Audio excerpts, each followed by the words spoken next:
Honorable Speaker, again, on a point of order on misinformation, the leader of minority clearly read the PFM Act and talked about then if changes are made, the allegations making them then significantly that bill would have to be drafted.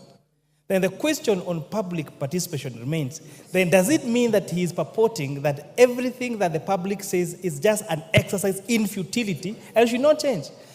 Otherwise, then why were we involving taxpayers' money and time to reason to the members of the public if we cannot propose changes on the bill? Minority Leader.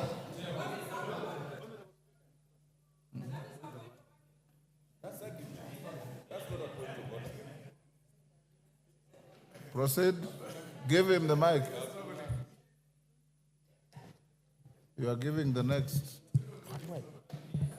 Give him his mic. Anyway, just come. Honorable Speaker, obviously, with all the tremendous possible respect, that was not a point of order. The Honorable Chair can actually advance that argument when he gets time to reply. Honorable Speaker, let me proceed this way. That Kenyans are already overtaxed. In fact, if you look at Kenya vis-a-vis the rest of the world, you would be forgiven to conclude that Kenyans are some of the most taxed human beings on earth. And therefore, any responsible government would be looking at ways to lessen the tax burden on Kenyans, not to increase it, Honorable Speaker, as this bill is attempting to do. Honorable Speaker, in spite of the recommendations in the report, which look very flowery, Honorable Speaker, we have always been reminded that the devil is in the details. I am aware, even though this is not part of the finance bill, that there are plans to increase the levy on roads maintenance. I know, of course, the amendment will come separately. Yes.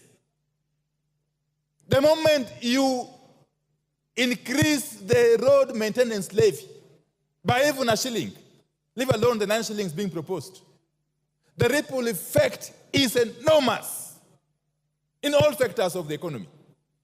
And the loser is the common Kenyan taxpayer. Honorable Speaker. And therefore, this is a case of taking with one hand, giving with one hand, and taking back with another hand. It's not helping the situation, Honorable Speaker. Honorable Speaker, this economy has become too hostile for foreign investors. Indeed, even for local investors. We have got documented cases of manufacturers who have shifted base from Kenya to our neighboring countries as a result of this unbearable tax burden that keeps shifting. Actually, you can never be sure because it is so unpredictable that no sensible investor can actually put their money in this country. To make matters worse, we are witnessing what could be compared to the state capture that happened during the President Jacob Zuma's regime in South Africa. Honorable Speaker, and I will explain shortly. Honorable Speaker. Honorable Speaker, if you take the case of the manufacturing sector, and specifically the steel and cement manufacturing sector, that sector is now under total control. Who is being assisted as we watch? Indeed, Parliament is complicit.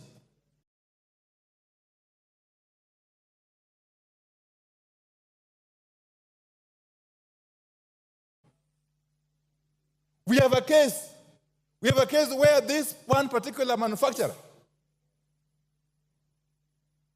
is the only person who has the capacity to manufacture billets which are used in the steel manufacture. And actually clinker, which is also used in the manufacture of cement. To make it worse, this same manufacturer, who has got the support of